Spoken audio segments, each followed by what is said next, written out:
এই পরিবারগুলোর মধ্য থেকে প্রথম পর্যায়ে কম বেশি 50 লক্ষ গ্রামীণ দরিদ্র পরিবারের জন্য আমরা ফ্যামিলি কার্ড চালুর পরিকল্পনা করছি। মা কিংবা স্ত্রী অর্থাৎ পরিবারের নারী প্রধানের নামে ফ্যামিলি কার্ডটিকে ইস্যু করা হবে। প্রান্তিক এই পরিবারগুলোকে প্রতি মাসে রাষ্ট্রীয়ভাবে আর্থিক কিংবা প্রয়োজনীয় খাদ্য সহায়তা প্রদানের আওতায় আনা হবে।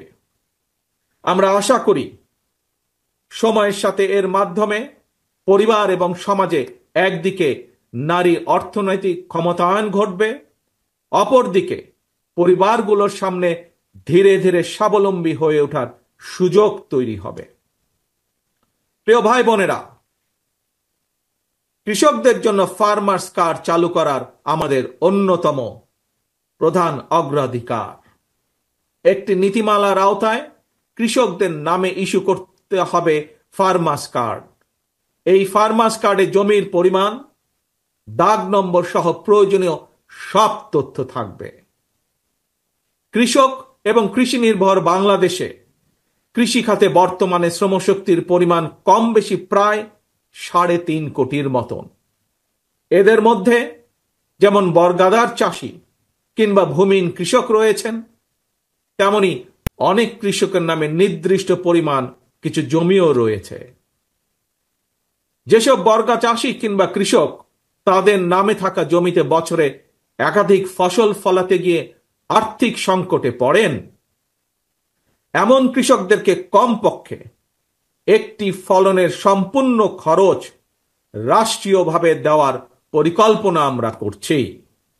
উৎপাদনের জন্য ফার্মার্স কার্ডের মাধ্যমে এভাবেই সরকারি সহায়তা পেলে উৎপাদন যেমন একদিকে বাড়বে, তেমনি কোনো কৃষি জমি অনাবাদি থাকবে না এবং একই সাথে ভূমিহীন কৃষকদের জন্য কর্মসংস্থান সৃষ্টি হবে। প্রিয় সমাবেশ, ব্যক্তি, পরিবার এবং দেশের উন্নয়নের জন্য অবশ্যই বেকারত্ব একটি বড় সমস্যা। জনগণের রায় বিএনপি রাষ্ট্র পরিচালনার দায়িত্ব পেলে সরকার গঠন করার প্রথম দিন থেকেই বিভিন্ন সেক্টর ভিত্তিক কর্মসংস্থান সৃষ্টির পরিকল্পনা বাস্তবায়ন হবে। বিএনপির প্রথম এবং প্রধান অগ্রাধিকার হবে এটি। এই জন্য দেশে বিদেশে কর্মসংস্থান সৃষ্টির খাতগুলোকে চিহ্নিত করার কাজ এরই ভেতরে আমরা হাতে নিয়েছি। প্রিয় ভাই বোনেরা, বর্তমান বিশ্ব তথ্য প্রযুক্তির বিশ্ব।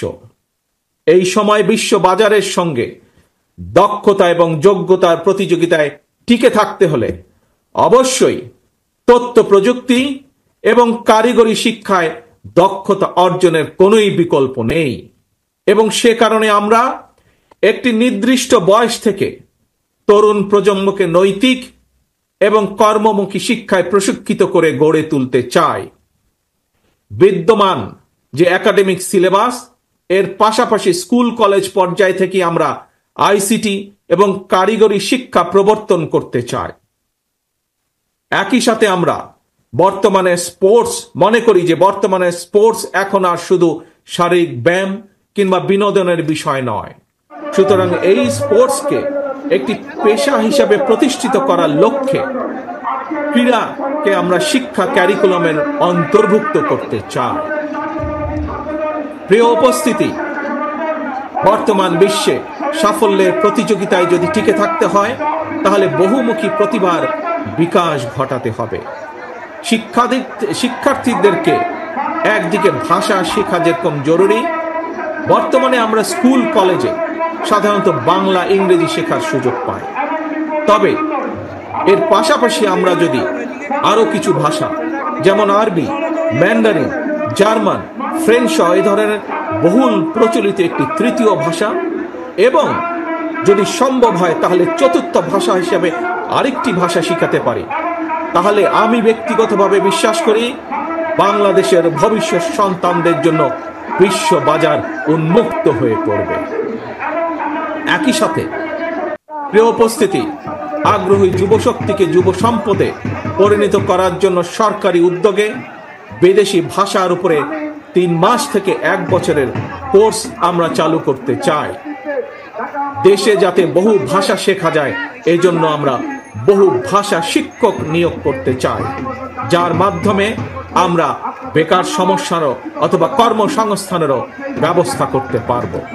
এর বাইরে সরকারি ব্যবস্থাপনায় আমরা plumbing, electrician, mechanics, dental hygienist কিংবা মেডিকেল টেকনিশিয়ানের মতন স্বল্পমেয়াদী ট্রেনিং কোর্সও করেও দক্ষ জনশক্তি গড়ে তোলার পরিকল্পনাগুলো হাতে নিয়েছি, যা এরই মধ্যে আমরা কাজগুলোকে এগিয়ে নিয়ে যাচ্ছি ধীরে ধীরে।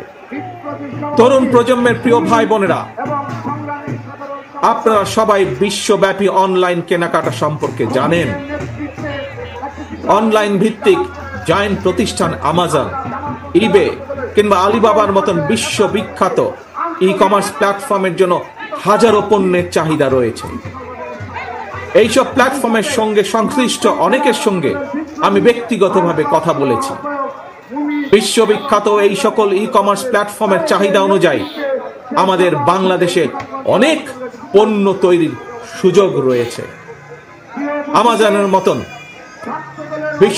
বৈশ্বিক অনলাইন প্ল্যাটফর্মকে সামনে রেখে আমরা আমাদের দেশে ক্ষুদ্র এবং মাঝারি শিল্পের উৎপাদন বাড়ানোর সুযোগ গ্রহণ করতে পারি, সুযোগ আমরা তৈরি করতে পারি, সুযোগ আমরা নিতে পারি। বিশ্ববিখ্যাত ই কমার্স প্রতিষ্ঠানের চাহিদা মিটিয়ে কিভাবে বিশ্ববাজারে প্রবেশ করা যায়, এর জন্য এরই মধ্যে যারা এক্সপার্ট আছেন তাদের সাথে আমরা আমাদের টিম নিয়ে কাজ শুরু করেছি এরই ভিতরে। প্রিয় ভাই বোনেরা, বাংলাদেশের বহু তরুণ প্রজন্মের সদস্য অনলাইনে কাজ করেন কিংবা করছেন কিংবা করার ইচ্ছে রয়েছে। আপনাদের জন্য কর্মসংস্থান এবং নিরাপদ কর্মপরিবেশ নিশ্চিত করতেও আমাদের উদ্যোগ রয়েছে। আমি জানি শিক্ষিত তরুণ প্রজন্মের সামনে বর্তমানে ফ্রিল্যান্সিং একটি অত্যন্ত আকর্ষণীয় সেক্টর। দেশে এই মুহূর্তে প্রায় 10 লক্ষের মতন ফ্রিল্যান্সার আউটসোর্সিং এর মাধ্যমে $100 কোটি বেশি আয় করতে সক্ষম হচ্ছেন। আউটসোর্সিং এর সঙ্গে যুক্ত বেশ কিছু মানুষের সঙ্গে আমি কথা বলেছি। তারা জানিয়েছেন লেনদেনের জন্য বাংলাদেশে পেপাল, ওয়াইজ বা স্ট্রাইপের মতন আন্তর্জাতিক গেটওয়ে প্রতিষ্ঠান ব্যবহারের সুযোগ না থাকায় তাদের অর্জিত যে অর্থ সেটি দেশে আনা কষ্টকর হয়ে পড়ে। আমি মনে করি সবার আগে এই ধরনের যে সমস্যা, সেই সমস্যার সমাধান করা উচিত। প্রিয় উপস্থিতি, এই বিষয়টি নিয়ে আমি গত 1 দশক ধরে বেশ অনেকবার কথা বলে এসেছি। বিএনপি মনে করে প্রায়োরিটি বেসিসে দেশের IT entrepreneur, e commerce sector এবং ফ্রিল্যান্সারদের সুবিধায় পেপালের মতন আন্তর্জাতিক গেটওয়ে প্রতিষ্ঠান সুবিধা বাস্তবায়ন করা উচিত।